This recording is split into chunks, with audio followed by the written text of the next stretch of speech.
श्री शिवाय नमस्तुभ्यं प्रिय दोस्तों। 24 अप्रैल वरूथिनी एकादशी के दिन अगर आप चुपचाप गाय को एक छोटी सी चीज खिला देते हैं तो आपकी किस्मत पूरी तरह से बदल जाएगी। यह उपाय इतना असरदार माना गया है कि इससे एक महीने के अंदर ही व्यक्ति करोड़पति भी बन सकता है। खासकर महिलाओं के लिए यह दिन बहुत शुभ होता है। अगर वे इस दिन व्रत रखती हैं और विशेष मंत्र का जाप करती हैं तो उनका सौभाग्य जाग उठता है और संतान सुख की प्राप्ति होती है। इस दिन अगर कोई व्यक्ति गाय को यह खास चीज खिला देता है तो उसके जीवन की गरीबी दूर हो सकती है। शास्त्रों में भी कहा गया है कि वरूथिनी एकादशी पर किया गया यह छोटा सा उपाय श्री हरि विष्णु और माता लक्ष्मी की कृपा दिलाने वाला होता है। इससे व्यक्ति के जीवन में धन की कभी कमी नहीं रहती और सुख समृद्धि बनी रहती है। अगर यह उपाय करने के बाद भी कोई फर्क नहीं पड़े तो आप मुझसे कह सकते हैं, मैं खुद यह वादा करता हूं कि जो उपाय बताया गया है वह बेहद सरल और प्रभावी है। इसे बस सच्चे मन और श्रद्धा के साथ करना जरूरी है। वरूथिनी एकादशी के दिन अगर आप यह खास चीज चुपचाप गाय को खिला देते हैं तो आपके जीवन के बड़े बड़े संकट दूर हो सकते हैं। पितृदोष, मृत्यु जैसे भारी कष्टों से मुक्ति मिल सकती है। साल भर आपके पास धन और अन्न की कोई कमी नहीं रहेगी। आपकी 7 पीढ़ियां भी सुख और धन संपन्नता के साथ जीवन बिताएंगी। बैंक बैलेंस लगातार बढ़ेगा और घर की आमदनी कभी खत्म नहीं होगी। अगर आप इस छोटे से उपाय को कर लेते हैं तो सारे दुख, दर्द और कष्ट दूर हो जाएंगे। आपके जीवन में खुशियां और सफलता खुद ब खुद आने लगेंगी। व्यक्ति राजा के समान जीवन जीने लगता है और उसे 33 कोटि देवी देवताओं की कृपा प्राप्त होती है। गाय माता के आशीर्वाद से व्यक्ति के घर में कभी अन्न, वस्त्र और धन की कमी नहीं रहती। वरूथिनी एकादशी पर किया गया यह उपाय व्यक्ति के जीवन की गरीबी को हमेशा के लिए खत्म कर सकता है। इसलिए जानना जरूरी है कि वह कौन कौन से खास उपाय हैं जो इस दिन गाय से जुड़े होते हैं और जिन्हें करने से व्यक्ति को चमत्कारिक लाभ मिल सकता है। उपाय बताने से पहले यह जानना जरूरी है कि वरूथिनी एकादशी इस बार कब पड़ रही है। कई लोग पूछते हैं कि कामदा एकादशी 23 को है या 24 को। तो इस साल वरूथिनी एकादशी 24 अप्रैल 2025 को मनाई जाएगी। इस दिन पवित्र नदी में स्नान करना चाहिए और भगवान विष्णु, माता लक्ष्मी के साथ गाय माता की पूजा जरूर करनी चाहिए। पूजा के साथ साथ गाय को कुछ खाने के लिए जरूर देना चाहिए। इससे व्यक्ति के जन्म जन्मांतर के पाप नष्ट हो जाते हैं और उसका जीवन सुखमय बनता है। जिस दिन का सभी भक्तों को इंतजार रहता है वह दिन अब पास आ गया है। हिंदू सनातन धर्म में वरूथिनी एकादशी को बड़े उत्साह और श्रद्धा के साथ मनाया जाता है। इस दिन भगवान विष्णु, माता तुलसी और अन्य देवी देवताओं की पूजा होती है, भोग अर्पित किया जाता है और पूजा पूरी श्रद्धा से की जाती है। इन सब में सबसे ज्यादा महत्व वरूथिनी एकादशी का ही होता है। वेद और पुराणों में यह साफ कहा गया है कि वरूथिनी एकादशी भगवान विष्णु और माता लक्ष्मी का आशीर्वाद प्राप्त करने का सबसे शुभ अवसर होता है। इस दिन भगवान विष्णु और माता लक्ष्मी जी बहुत प्रसन्न रहते हैं और अपने दोनों हाथों से भक्तों पर कृपा बरसाते हैं। एक मान्यता यह भी है कि वरूथिनी एकादशी के दिन सूर्य अन्य दिनों की तुलना में सबसे अधिक तेजस्वी होता है। इस दिन भगवान विष्णु, माता लक्ष्मी और सूर्यदेव की पूजा की जाती है। महिलाएं इस दिन व्रत रखती हैं और विधिपूर्वक पूजा करती हैं। अगर किसी व्यक्ति की कुंडली में चंद्र ग्रह की स्थिति शुभ होती है तो उसका भाग्य हमेशा साथ देता है और वह जो भी कार्य शुरू करता है उसमें सफलता प्राप्त करता है। इसी कारण वरूथिनी एकादशी का हमारे हिंदू सनातन धर्म में बहुत खास महत्व है। इस वर्ष वरूथिनी एकादशी के दिन 52 प्रकार के शुभ योग बन रहे हैं। ऐसा दुर्लभ संयोग लगभग 130 वर्षों बाद बन रहा है जब सूर्य का प्रकाश सबसे अधिक तेज होगा। लक्ष्मी योग, ग्रह योग, नक्षत्र योग और अमृत सिद्ध योग जैसे कई शुभ योगों का निर्माण हो रहा है। इसलिए इस दिन पूरे दिन का व्रत रखना अत्यंत लाभकारी माना गया है। इस दिन ब्रह्म मुहूर्त में उठकर पवित्र नदी में स्नान करना चाहिए और दिन भर व्रत करना चाहिए। वैसे तो वरूथिनी एकादशी पर स्नान और प्रातःकाल का विशेष महत्व होता है, लेकिन अगर इस दिन ज्योतिष और तंत्र शास्त्र के अनुसार एक विशेष उपाय विधिपूर्वक किया जाए तो व्यक्ति 1 महीने के अंदर धन धान्य से भर जाता है। अगर आप चुपचाप गाय को एक छोटी सी चीज खिला देते हैं तो आपकी गरीबी समाप्त हो सकती है। दोस्तों, आज हम आपको ब्रूथनी एकादशी से जुड़ी एक दुर्लभ जानकारी देने जा रहे हैं। यह व्रत मनोकामनाओं की पूर्ति के लिए रखा जाता है। यदि आप इस दिन गाय को एक खास चीज खिला देते हैं तो आपकी जन्म जन्मांतर की गरीबी समाप्त हो सकती है। यह उपाय करने से श्री हरि विष्णु और माता लक्ष्मी की विशेष कृपा प्राप्त होती है और व्यक्ति धनवान बन जाता है। इस दिन भक्तजन भगवान विष्णु, माता लक्ष्मी और गाय माता की पूजा जरूर करते हैं। गौ माता को कुछ ना कुछ अवश्य खिलाते हैं। आप सोच रहे होंगे कि ऐसा क्या खिलाएं जिससे भगवान विष्णु और माता लक्ष्मी का आशीर्वाद प्राप्त हो सके। आपने देखा होगा कि जब दिवाली, धनतेरस या किसी एकादशी पर पूजा होती है तो घर में गौ माता की पूजा जरूर की जाती है और उन्हें भोग स्वरूप कुछ न कुछ, कम से कम 2 पूरियां जरूर खिलाई जाती हैं। यह उपाय आपको केवल वरूथिनी एकादशी के दिन ही करना है। सूर्यदेव को अर्घ्य देना है और विधिपूर्वक पूजा करनी है। इस बार की वरूथिनी एकादशी पर हम आपको गौ माता से जुड़े कुछ खास उपाय बताने वाले हैं, जिन्हें करने से आपके जीवन के दुख, दर्द और परेशानियां दूर होने लगती हैं। अगर आपको सफलता पाने में कोई रुकावट आ रही है तो उनसे भी छुटकारा मिलेगा। ऐसा कहा जाता है कि इन उपायों से जीवन में अपार धन और सुख की प्राप्ति होती है। फिर कभी पैसों से जुड़ी कोई परेशानी नहीं रहती। जब किस्मत साथ देने लगती है तो व्यक्ति धन प्राप्त करने योग्य बन जाता है और घर में हमेशा समृद्धि बनी रहती है। कपड़े और धन कभी कम नहीं होते। आपको बता दें कि इस होली भगवान विष्णु की पूजा के साथ साथ हनुमान जी, मंगल देव और शनिदेव की पूजा भी जरूर करें। अगर आप इस दिन इन देवताओं की पूजा करते हैं तो आपकी कुंडली में मंगल ग्रह से जुड़ी दिक्कतें दूर हो सकती हैं और जीवन में सुख समृद्धि बढ़ती है। व्यक्ति की सभी मनोकामनाएं पूरी होती हैं। दोस्तों, हम आपको बताना चाहते हैं कि ऐसी ज्ञानवर्धक जानकारी हम आपको मुफ्त में दे रहे हैं। हम इसे पैसों में भी दे सकते थे, लेकिन हमारा उद्देश्य जनसेवा और लोगों का भला करना है। इसलिए आप इस वीडियो को जरूर लाइक करें। साथ ही हम आपसे एक अनुरोध करना चाहते हैं कि आप अपनी राशि हमें कमेंट बॉक्स में जरूर बताएं, जिससे हम आपकी राशि के अनुसार विशेष उपाय बता सकें जो आपके लिए लाभदायक हो। आप अपना नाम भी बता सकते हैं। साथ में जय गौ माता जरूर लिखें।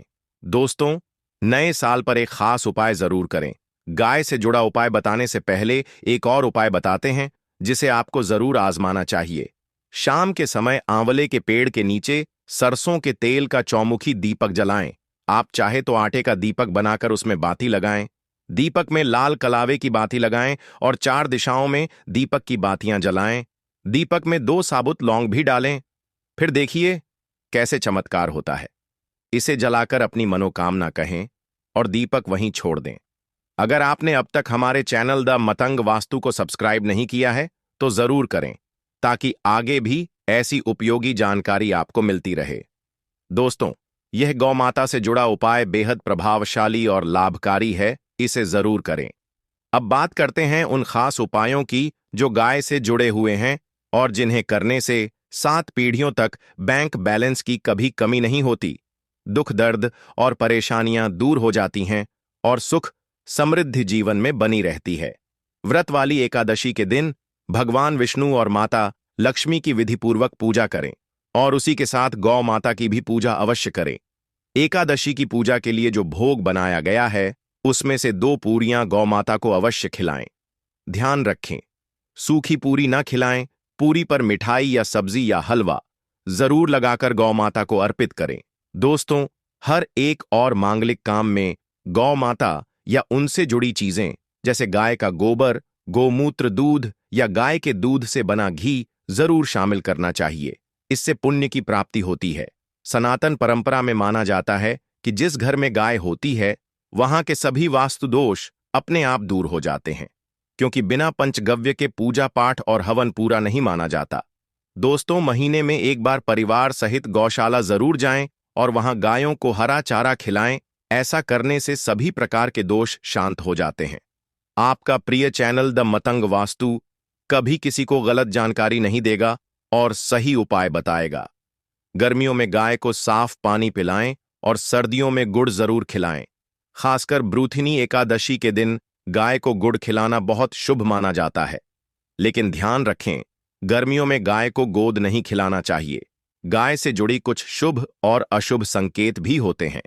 जैसे अगर गाय का दूध दोहन करते समय वह ठोकर मार दे और सारा दूध गिर जाए तो यह अपशगुन होता है।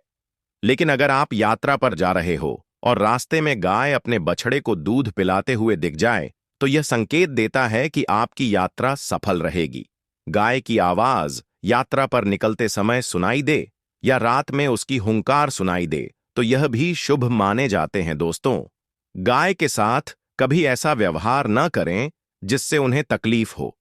आज जब गाय को राष्ट्रीय पशु बनाए जाने और उन्हें अधिकार देने की बातें हो रही हैं, तो जरूरी है कि हम उनके साथ सम्मान से पेश आए। कई लोग गाय से दूध लेना तो जानते हैं, लेकिन जब वह दूध देना बंद कर देती है तो उसे सड़कों पर छोड़ देते हैं। फिर कोई उसे मारता है, कोई पानी डालता है या बीमारी में तड़पने के लिए छोड़ देता है। ऐसी स्थिति बहुत दुखद है। शास्त्रों में साफ कहा गया है कि गाय को कभी मारना या पीटना नहीं चाहिए।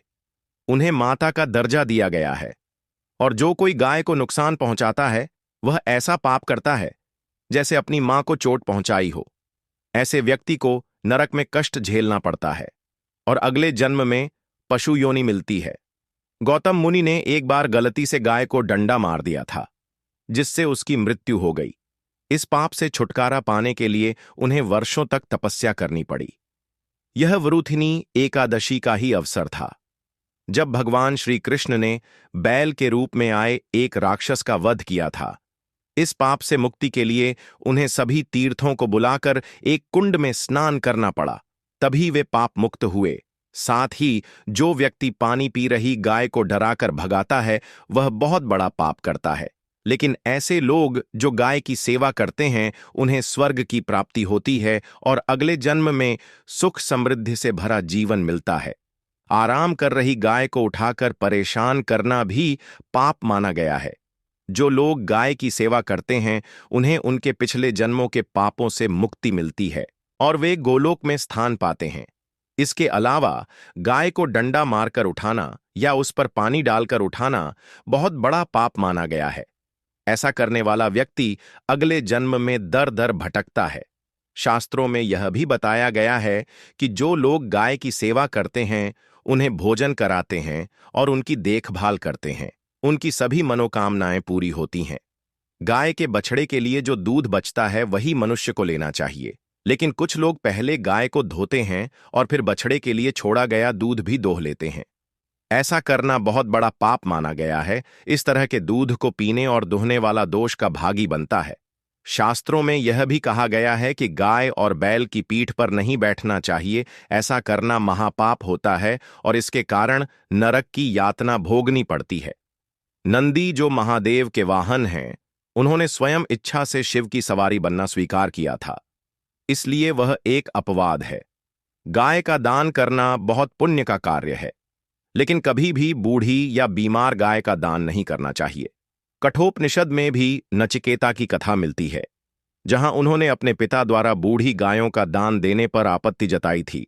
जो लोग दूध देने वाली गाय का दान बछड़े सहित करते हैं, उन्हें महान पुण्य की प्राप्ति होती है और वे स्वर्ग में स्थान पाते हैं।